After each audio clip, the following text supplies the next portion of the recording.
There we are.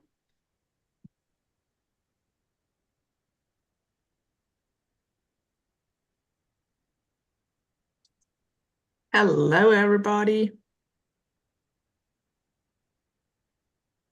Yeah, looks like we're live. That's good. That's good. KK, are we live over there, KK? Hi, KK.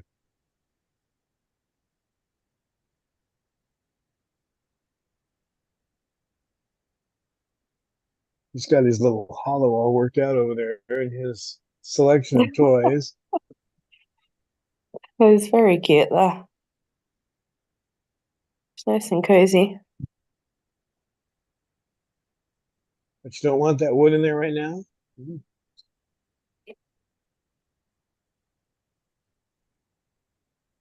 It's a little early for spring cleaning. KK bird. KK bird.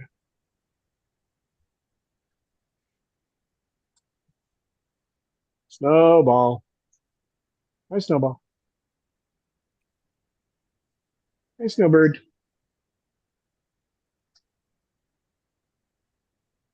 Lucy. Lovely Lucy, pretty bird. Lovely Lucy, pretty bird. Pretty bird. Going to sleep.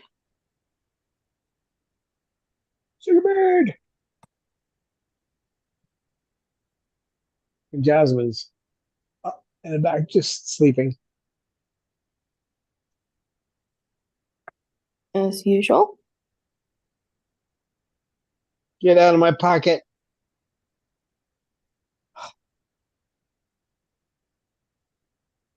You know, you can be replaced by a stuffed bird.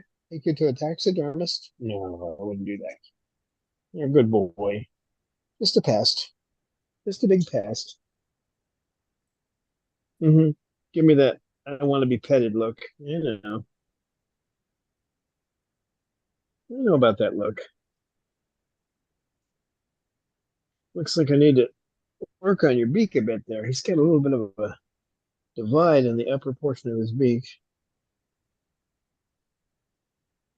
And it's fun to work on him when you have to do that, isn't it? Isn't it fun to work on Cecil when it comes to beaks? Yeah, you need that beak worked on again. Is he still frightened He's, of the Dremel, or is he getting better? he'll let me get it almost all the way up to him and then he flies away. Before he just saw it and he flew away, so Yeah, he's improving. I mean I can clip part of it with a special clipper and then I can use the emery boards on it, but it would just be zip zip if I could use the Dremel. He's not as afraid of it as he used to be, but you're something else, aren't you, kid? Aren't you?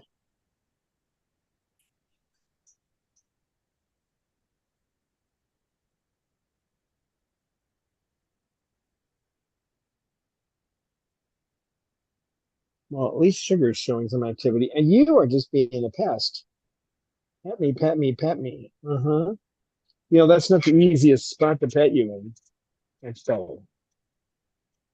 Hello. Hello.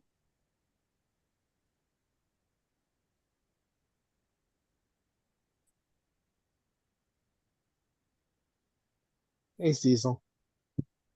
Hey, Cecil.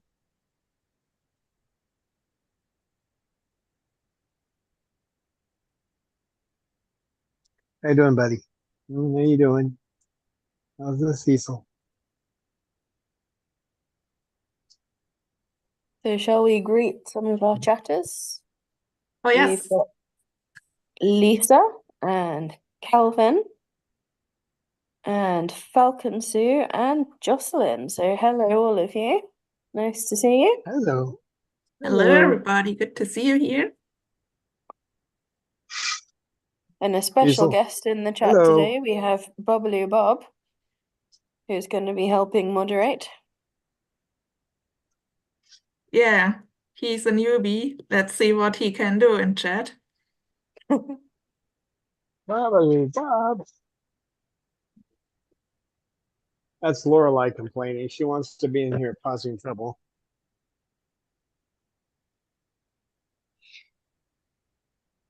And when you take the boys out and you bring her in, she just like plays quietly or sits on you. She does.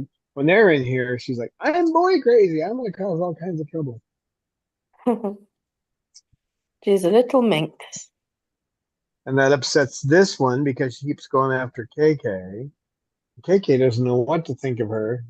He'd rather be over there making his nest and having her constantly preening him. A little preening is one thing, but she goes off the deep end. That girl.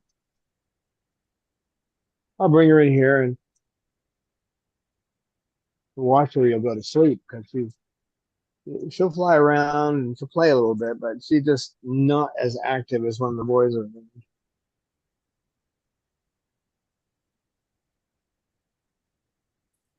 Right? What? What? What?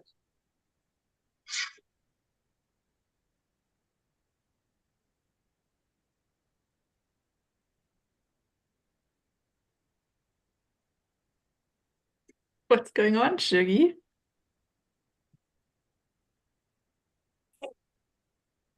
That's her hopeful look. Maybe he'll pat my beak. Oh, the hopeful Shuggy look.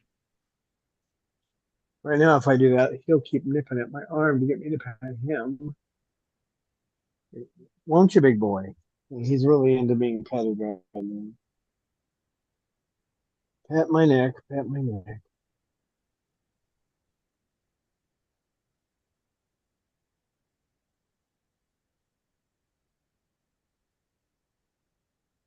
Seesaw.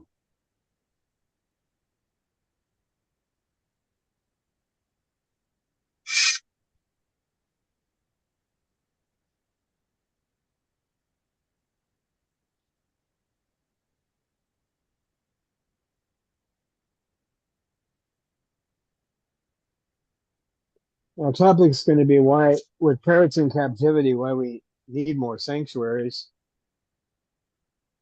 I remember when one of the grant companies that these companies that grant money to sanctuaries, and the guy actually came by from New York and looked at me, and at the time we were in California in Fallbrook, and he said, "Well, this is a pretty small sanctuary." I said, "Yeah, it's pretty small considering all the birds here need medication and the one around he got the story on each bird. Hi, baby.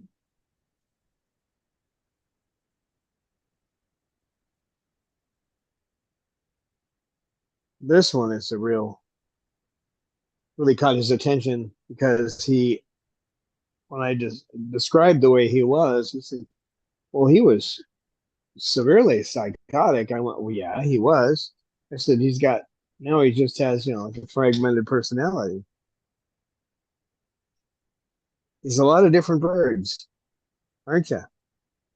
Cecil Hyde, Cecil Jekyll, and several others.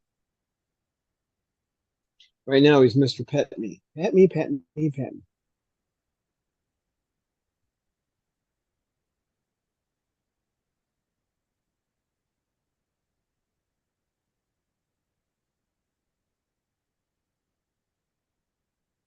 It would be difficult for most sanctuaries to take care of this many birds with major issues. I know they don't look like they have major issues. Don't, do you? You look like, oh, I'm just a normal bird. It's a normal umbrella cockatoo. Mm-hmm. What's a normal umbrella cockatoo, though? Yeah. I don't think there is one. Well, I guess truly a normal cockatoo would be one in the wild. In the wild, they play together, they socialize as you see them, where they bundle up one next to each other, that kind of thing. They do a massive amount of socializing. They get together, they group together and check out where they're going to eat. They go eat for a while, and then they fly to another place.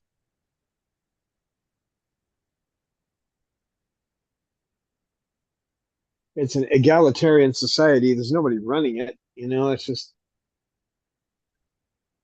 somewhere along the line, one of the birds will suggest going somewhere else for food, and they move and go. Not fully understood. That research done at Cornell points to the fact that they can't communicate what they want to do to each other. So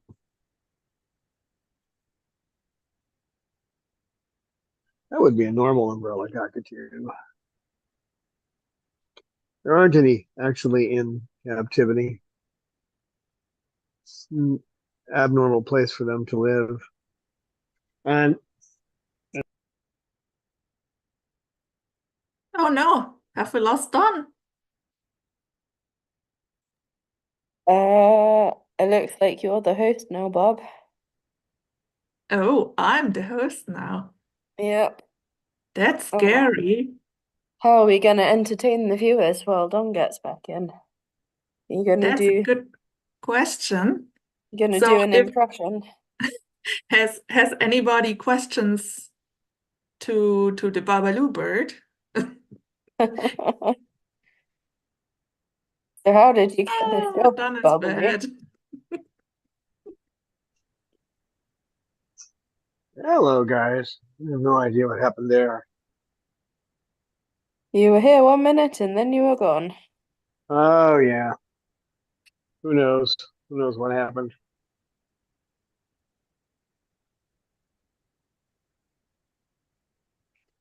Yeah, the problem with we need more sanctuaries, and the problem is that not many people are willing to dedicate as much space as it takes to keep these guys relatively um, they're not sane, but at least relatively satisfied with their conditions. Happy is not a term they would use, I don't think, in parrot language, but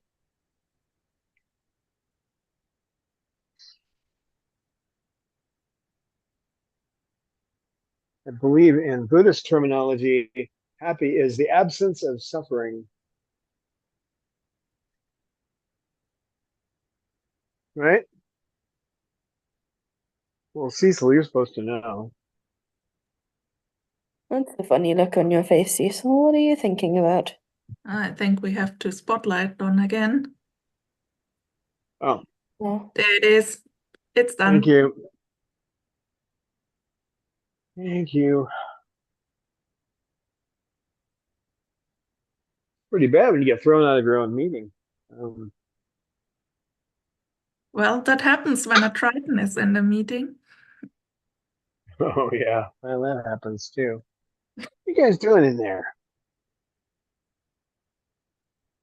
That's a situation I have to watch too. It's okay if he gets in here with KK, but if he starts trying to play with him outside, then there can be problems. So I got to stop that. It's just like with shoes; they'll bite your shoes, but they won't bite my feet. Um, if he's under the canvas, then you're never sure what one will do to the other. KK doesn't tend to bite through the canvas, but Cecil does. So I know I've been the recipient of that. When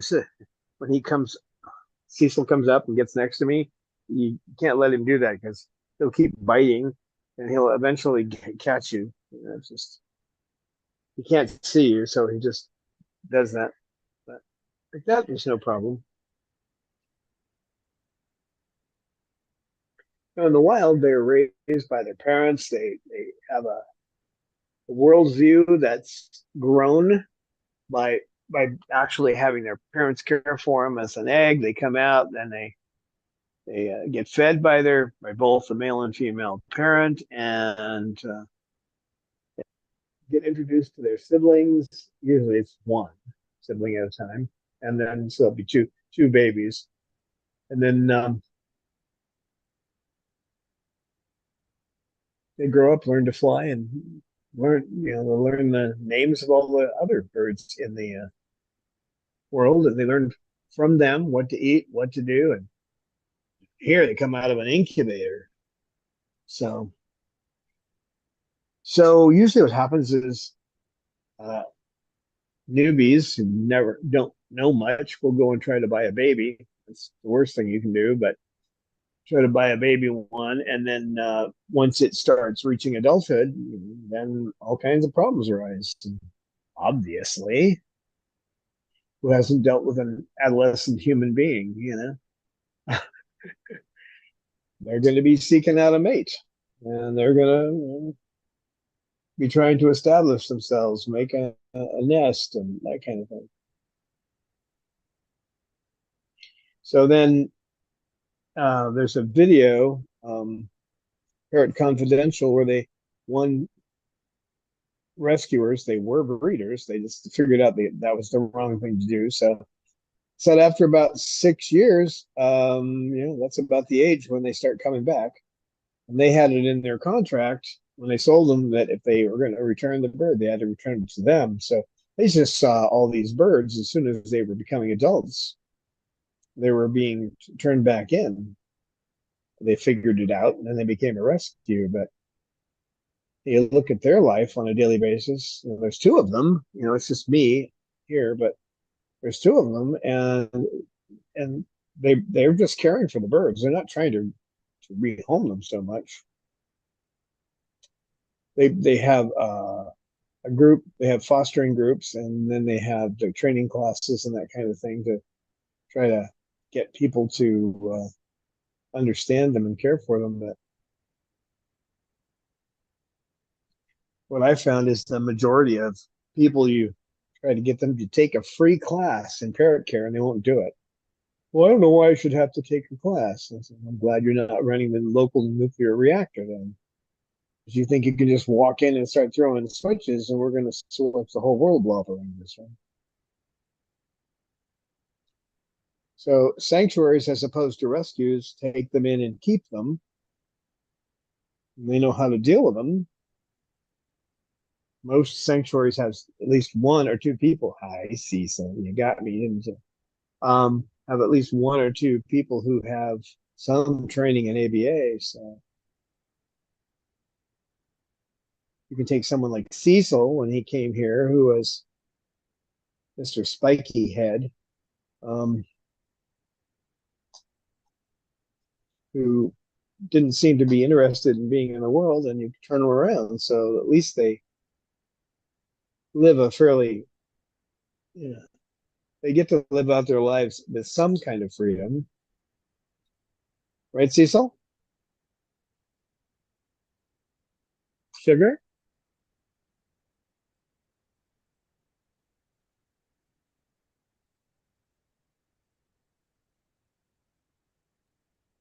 What's up with Cecil today? He's sitting there so quiet. What are you planning, Cecil? That's it. Whenever he's like that, he's planning something. Aren't you? When I first got him, that's the way he looked all the time.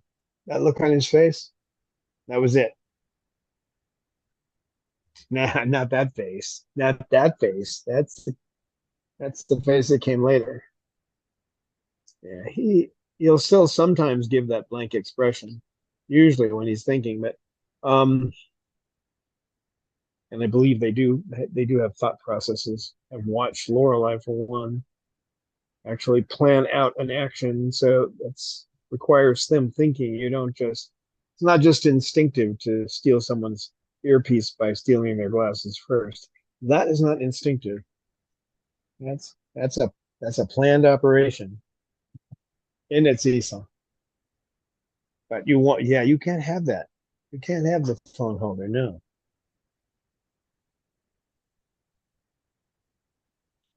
So because they're so confused, and the people who have them are probably more confused than birds, because depending on where you are in the world, I mean, certain parts of the world they're taught to believe they can do anything. You know,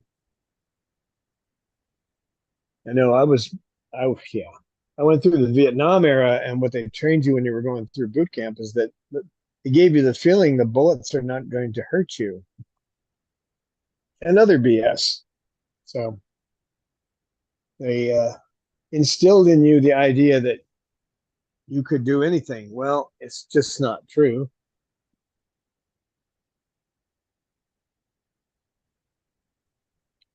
How hard can it be? It's like that scene in Schindler's List where the guy he's just been moved into a ghetto, and his wife looks at him and says, well, it could be worse. And he looks at her and goes, and just how could it be worse? And next scene you see is a train moving on. These guys are complicated. Yes, they're complicated. You're complicated, aren't you? Yeah. And you can, just like when he comes up and just slightly, I'm getting a piece of wood jammed right into me back there. Um, he comes up to me and he nips a little bit of my arm to get me to pet him. Well, I made the mistake of the first time he did that. I reached around and petted him. So what did I do? I trained him to start nipping. Now he's much gentler at it when he wants to be petted. And he will usually come over and bump me with his beak. But if I ignore that, it's going to get stronger. The next thing I know, he'll be nearly biting me just to get petted. So you can make these little mistakes, and then they grow and grow and grow until you're calling around going, would you please take this bird?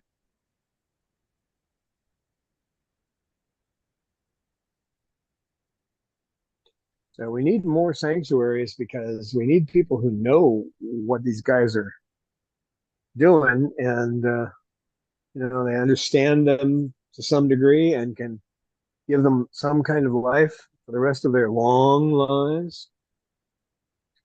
But it takes such dedication. There was somebody doing that kind of work up in Washington State who died, and nobody knew she died.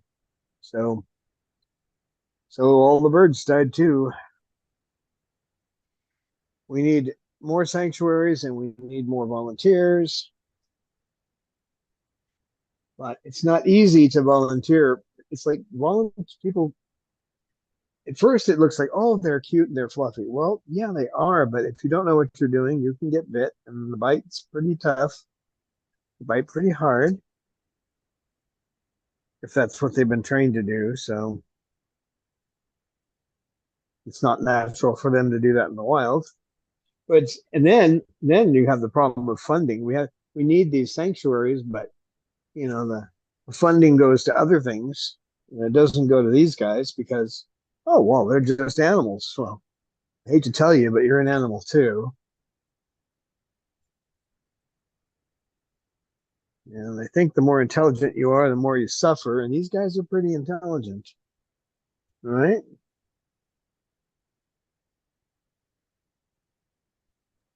Mark, Look at his sweet little face. I know he does have a sweet little face, don't you? Don't you? He's such a good boy, Cecil. He is a good bird, aren't you? But he should be in the wild right now, nesting with his mate. But there's no way he could figure it out now. I mean, you got to be raised in that environment. So we have all these birds out there. Nobody knows how many. There's a lot of them. A lot of these cockatoos, true parrots too, all throughout the world that are in houses that are mostly being ignored. I don't know what the percentage is of people who actually have a good, strong relationship with their birds, but it's not a high percentage.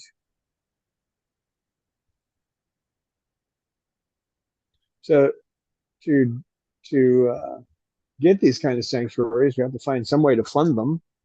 That's hard to do because all the like places like these big pet stores, they do have one in particular has a foundation side, but they won't give you any funding if you don't rehome them.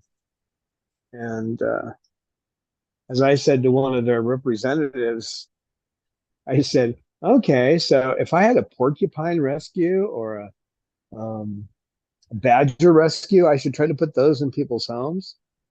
And this is supposed to be somebody who knows what she was doing, right? She goes, well, that's different. I said, how is it different? They're wild animals. She said, well, they're tame. I said, well, you can have a tame tiger. You're welcome to go play with a tame tiger if you want. I said, I probably have the skills to get out of there without getting injured, but I doubt you do.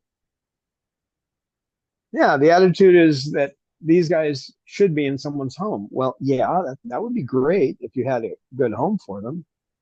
Most of those homes are people who have uh, their kids are already out of the house, or they're never going to have children, and they bring in a parrot.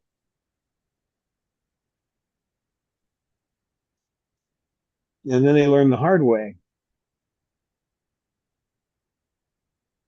But adults who have raised children who don't have them anymore are probably the best for these guys. They might only live with them for 10 or 20 years before they're gone, but at least they're not replaced by, oh, we just had a baby. Oh, my baby is allergic to the feather dust. Yeah, tell me another story. I think the response by Nick Nolte in 48 hours is the proper response to that.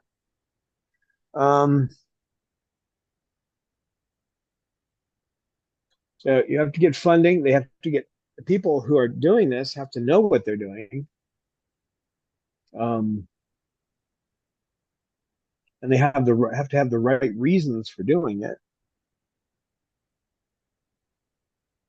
You're never going to get rich with a sanctuary. You're going to be always looking at your finances every month, going, "How am I going to get through another month?" That's the way it works.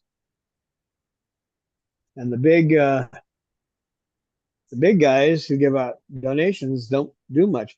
I was told by a representative of the ASPCA that their total amount that they give to organizations that deal with parrots is $2,000 a year. That's for the entire country. We're not talking about they might give you 2,000.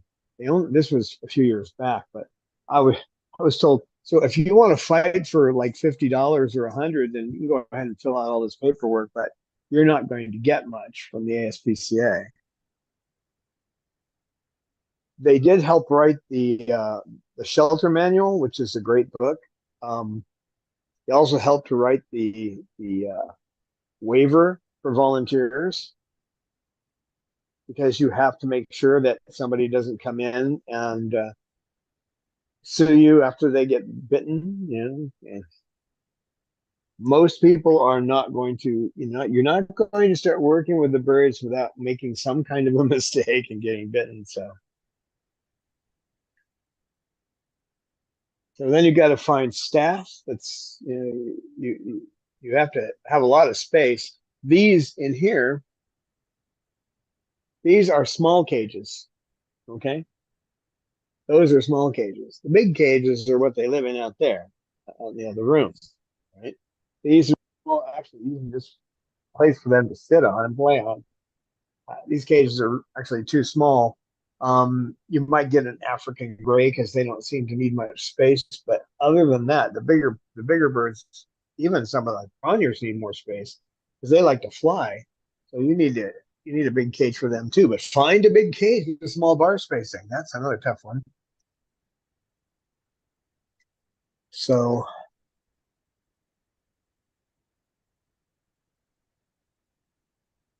I will be putting something up on Patreon and on Telegram. It's too large a file to put on Discord, but that goes through what I'm talking about in great detail. But I'm just covering the basic points here. So once you funded it, and once you've got enough room, and then you figured out play areas for them inside and out, um, then you have to deal with the volunteer situation and make sure these people aren't just trying to. One of the things you will find is that people will be trying to get a bird for they don't really volunteer to volunteer. They're volunteering hoping they can take a bird home with them, and they don't even really know what they're taking home.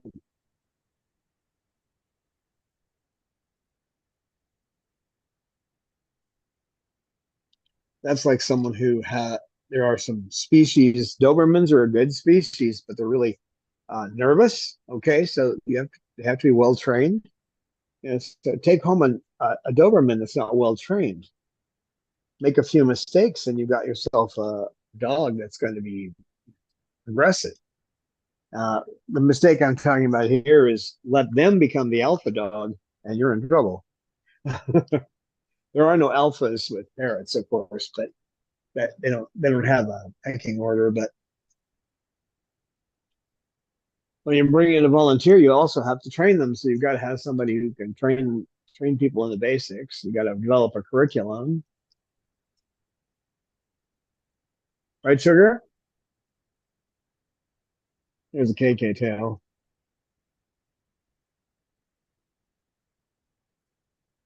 See, so are you having fun with that? He likes this barrel. He opens it and I assume I put a treat in there for him or something, but he just likes to mess with it because it has a chain attached to it. So it's two toys in one. Right, Cecil? Well, looks fun.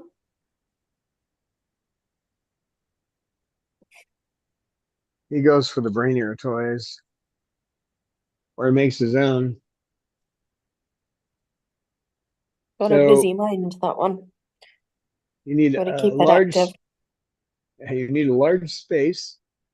If you get the same thing can happen with dogs. If you're dealing with big dogs, you need a large area. So you need like a kennel area. Um, so that can be an issue for them too. But with these guys, they each all have to have a separate cage, and you can't put two in one cage. Well, you can, but you might find one in the morning and the other one dead. It's just you can't do that. You can imagine it this way: you have a gung ho Democrat and a gung ho Republican. We're talking U.S. politics here, and you lock them in the same room together for a month and see what comes out. They do choose who they want to associate with. So, and Pippa, for an example, Pippa was associating with Snowball, and there was no issue until I got the brainy idea to put, which hasn't been playing much lately, so I might take him out. But I put in some frisbees for him to play with. Actually, what happened was I was playing with him, I left him in here. That's how it actually happened. And then Pippa she didn't want him playing with frisbees apparently, because whenever he went near a frisbee, she tried to go after him. So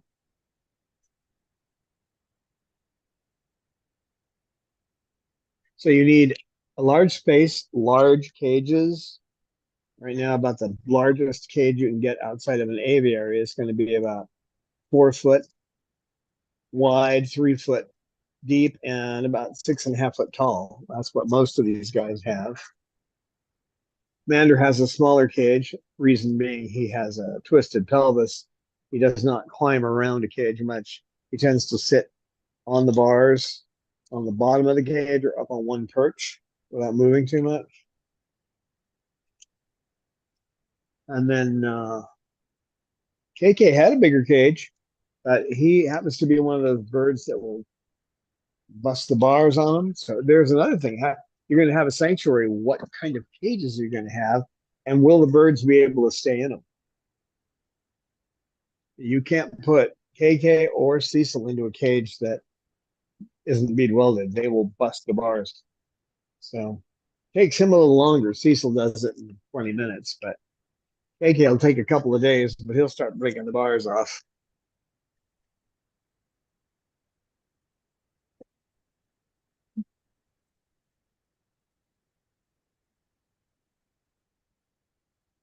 We need more sanctuaries because there's so many birds out there that need help. I get people who go to our website and they send messages saying, I have a bird or I have a parrot. It starts out that way. And then it's, but my grandfather just died and this kind of thing. And it goes on and on and on. These guys will send these big messages and we My limit is 12. I can't do 13. I can't start moving up. These guys are hard enough to get them time to play. They need to get out and play. And during mating season too, it's more likely that I'll have to separate them out into different groups. As with Lorelei, you guys have seen, the ones who watch our videos have seen how they aggregate like a big pile in the corner. And Lorelei will get down there with KK, and then Cecil will get right into it. That's mating season for you. So now Lorelei has to come in with just the females. So I take Cecil out. I take Snowball outside. Snowball can stay most of the time, because he'll kind of stay away and just watch. So he'll be okay. But and then KK has to go, not because KK does anything, but because it gets Lorelei all fired up. And by fired up, I mean I have to get under her and pick her up and toss her. Then she'll fly over somewhere. That's what I have to do. And then she'll come back. I have to do it again and again. And after maybe the third or fourth time, she'll sit on the floor and just kind of look like, how can I do this? It's like she's trying to figure a way to make it happen. So it's just better to have her in with the girls, and then she just plays. So you have to think about all these different scenarios, have enough money for the cages. That's a tough one. Have all the equipment to repair cages. I mean, there's a lot too, having sanctuaries, but if we don't get more of them, what happens is these guys, like that one Pinky who got left in her cage when her dad died in the back room, in a dark room, all the time, because the wife wouldn't relinquish the bird. Well, my husband told me to keep her. Yeah, that worked out really well. The bird was at the edge of death when Panetta got her away, got the person to sign the relinquishment form, and ran out the door with the bird.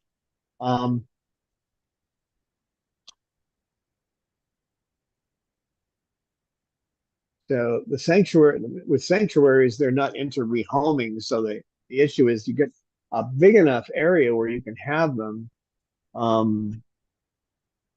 living more or less like they would in the wild, less actually, but as close as you can get, and give them a place to live out their lives, while at the same time advocating for the closing down of all these bird stores, because that's got to stop. The breeders have got to stop.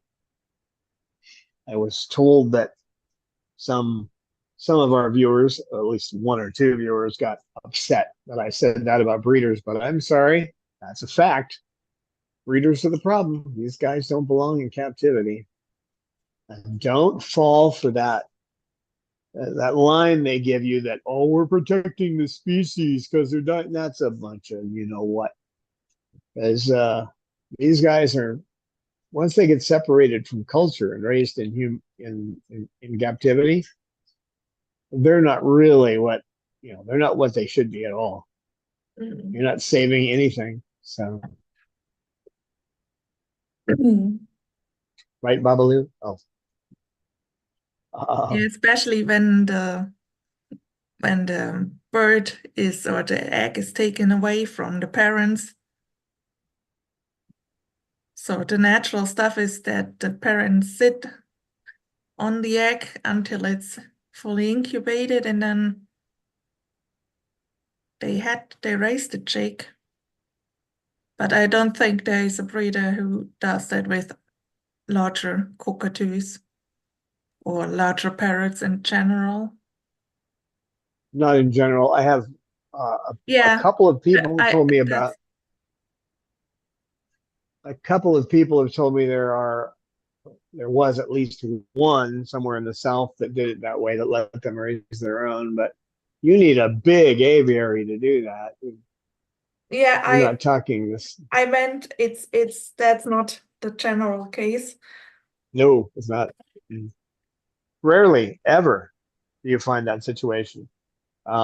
Usually they're in small cramped cages, And as soon as the egg is laid, it's immediately touch that. You're hitting me. You're doing it again. Come here.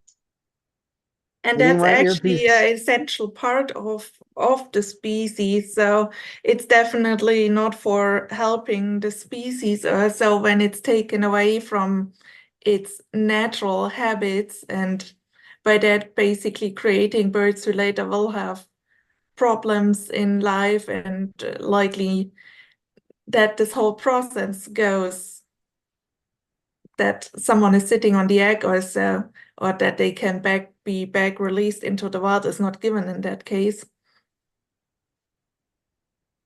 Nope. The only parrots that seem to, well, at least in the US, the only parrots that seem to survive in the wild are the Amazons if they're released into the wild. Uh, some will survive.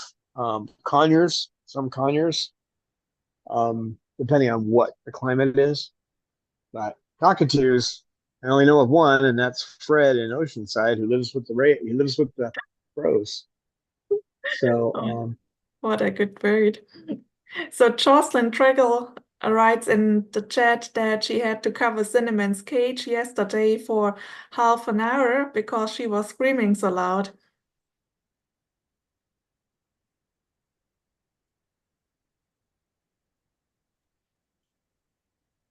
probably Problem. something in the environment. Put something in the room or something changed that caused it.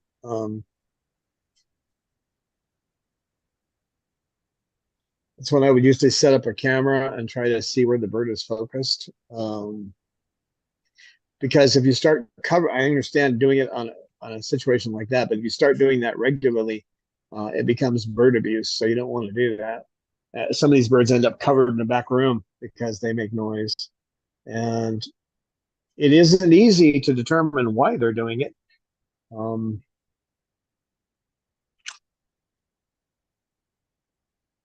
But it's something you have to learn to do. That's why I took the classes. That's why generally you don't see birds in here screaming. Once in a while you hear Bob doing that, but that's his way of saying, I want to be there. I want to be there. Be careful talking about Bob while he is in chat. That's true. I shouldn't be talking about Bob like that. The Babaloo. He's a funny bird. He'd rather be out for half an hour with me than be in a room with other birds and be out for 3 hours. It just, but that's Bob, and he's perfectly happy with that. As Well, long he's as he very gets that half attached hour. to you. Oh yeah, well yeah, they ignored him so badly at the place he was at, but and everybody who took him home ended up being glad to get rid of him. So he's just happy I still want him around. But we need to get more sanctuaries going, and I just there aren't that many people. I mean, there aren't people like Stuart Metz, who he got a serum cockatoo. But most people know them as Moluccans, but he got a serum cockatoo, and when he realized what he had, he gave up his position at Harvard Medical, and he established the Indonesian Parrot Project, and he worked to save them in the wild. That's how much his experience with cockatoo changed his life. But most people, they find them interesting, and they just move on. So it'd be nice to have government funding so that these birds could be protected, but they don't care. They care less about parrots than they care about people who are getting flooded out from hurricanes, and that's pretty uncaring anyway. What are you doing over there, Jazzbird? Hey, what are you doing? What are you doing, Jasmine? Jazzbird. I don't like to see her work on that one spot because that's where she used to mutilate. Jasmine. She's not right now, but what are you doing? Oh, don't turn away from me and do that. That's not going to work.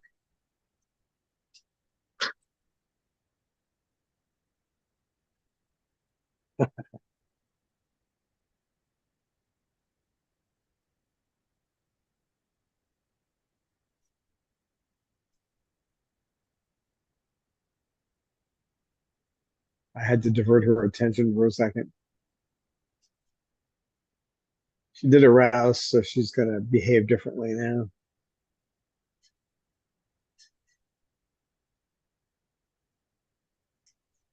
Somebody throw a toy your way, did they? Hmm?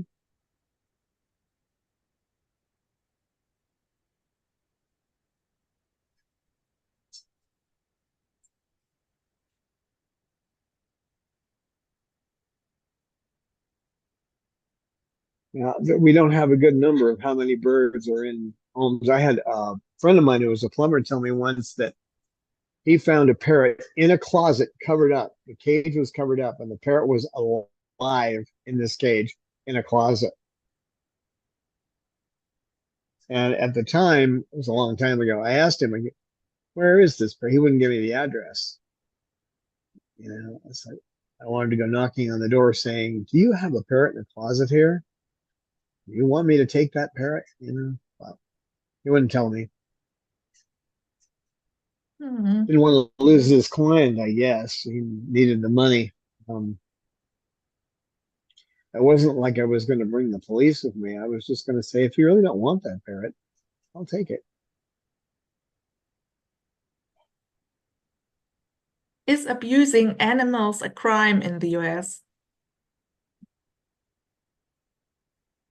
It is, but up until recently, when the Avian Welfare Organization and the ASPCA and one other organization, the Anti-Vivisection Organization, they teamed up and they were able to get birds. Parrots are now listed with the same rights as dogs and cats nationally.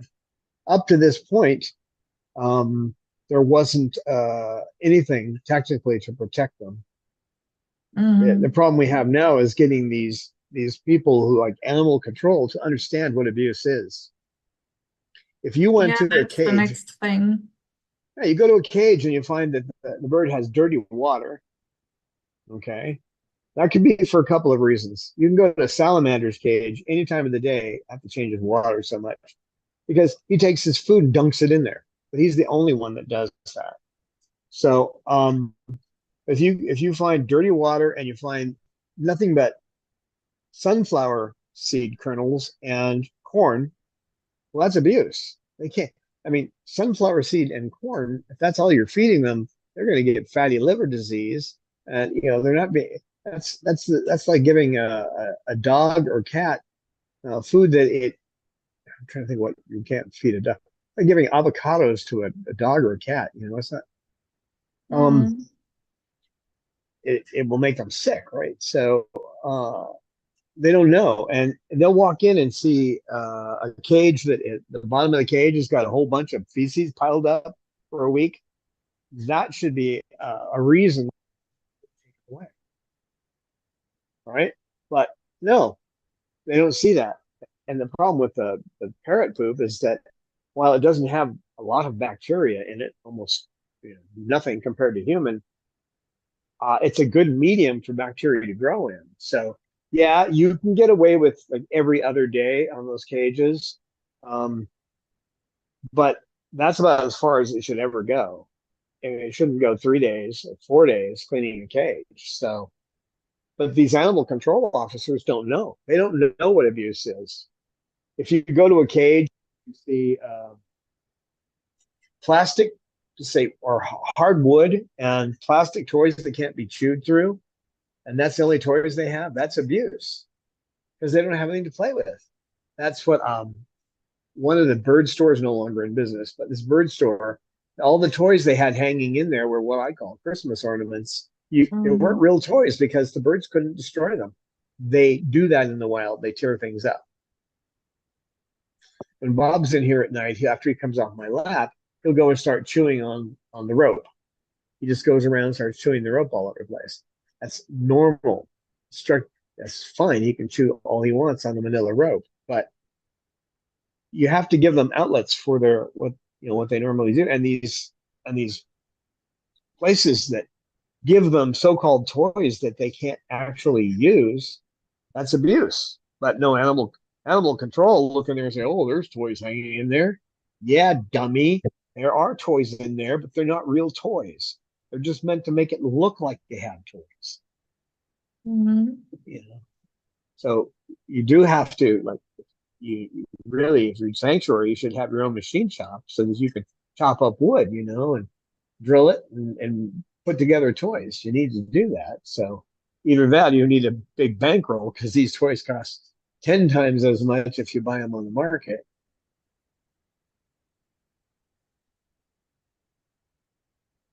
Right, Sugar?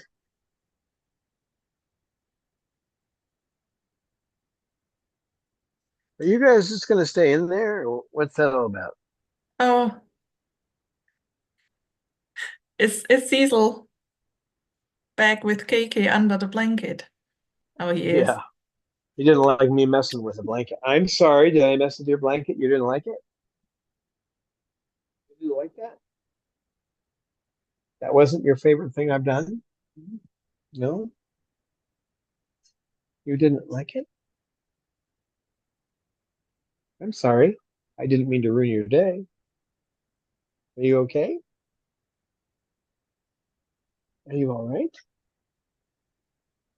You came out of there like you wanted to eat me. You wanted to. That's something people will see. I don't know if I had the camera angle right, but he Mm-hmm. came out of there looking like he was going to tear my arm off. It was more like he was shocked that I lifted that up. He was having fun, enjoying himself apparently. And I bothered the Cecil. Mm-hmm. Did I bother the Cecil? I did. Okay. Oh, No, I'm no. sorry. Mustn't bother the Cecil. Don't bother the Cecil. So we need these sanctuaries, but there's no funding for them. I say you got a better chance of getting some money out of the federal government if you got flooded in the latest hurricane, and they're not getting anything. So, and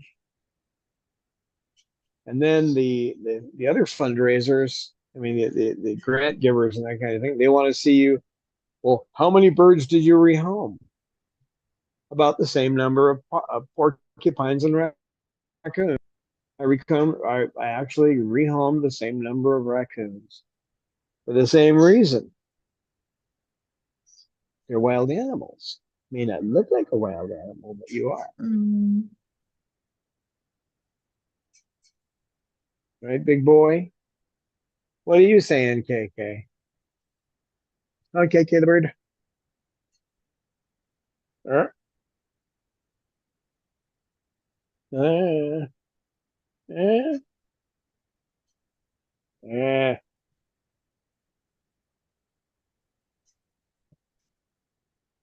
Hello.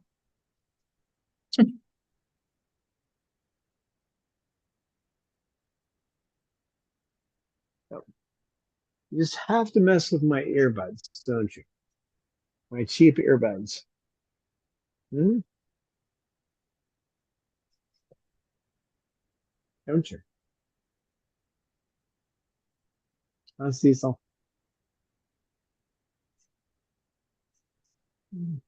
How you doing, buddy boy? Mhm. You're doing okay? Is that what all that tongue action was about? I'm okay. They look so lovingly at you. It's very sweet. Yeah. Yeah. What a good boy. Yeah. Breaking those rules that people on the internet say, oh, don't let them sit on your shoulder. Oh. What do you think, Cecil? He spends a lot of time on my shoulder, don't you? You can't have that. You can't have it. You can't have it. You're going to try to take my earbud? No, let's not do that. It's cheap, but I actually don't want to replace them.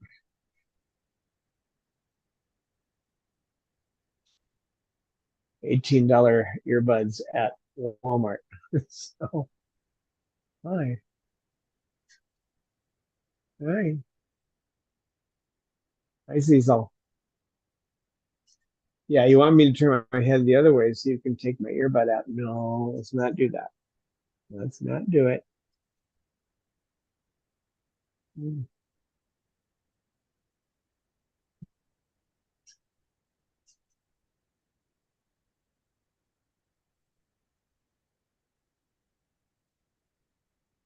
We don't know how many birds are in need of sanctuary, but there's a lot of them out there. I know I get my share of the emails and phone calls. I get some people who want help with specific issues, but the majority of calls I get and emails, messages are from people who, oh, for one reason or another, they don't want the bird anymore. Oh, it's so sad. Mm-hmm. Well, some of that is just plain ignorance. I mean, they got the bird when they were ignorant. They haven't learned anything. So when you're dealing in the world of Parrot Sanctuary, the rest of the world looks like that movie by Mike Judge, Idiocracy. You deal with people who just don't know. They just don't have a clue. Which is how I started out too, but I immediately started learning. So I saw a face like this and I said, I got to learn about these guys because they're awfully smart. Right, Cecil? Well, folks, it's about that time. So remember, you can check out our link tree, and we have merchandise. We have Cecil merchandise, and we have sugar merchandise. We got sugar merchandise, Jasmine merchandise, Snowball merchandise, all kinds of merch, don't we? Mm-hmm. Peaches Barbecue stuff, boxes. Babaloo Bob. We all remember Peaches. Or did I say the P word? I said the P word. Beep, beep, Did I beep, say beep, peach? beep, Peaches? beep, beep, beep, beep, beep, beep, beep. Beep, beep, beep, beep, beep, beep, beep. Beep, beep, beep, beep, beep, beep, beep.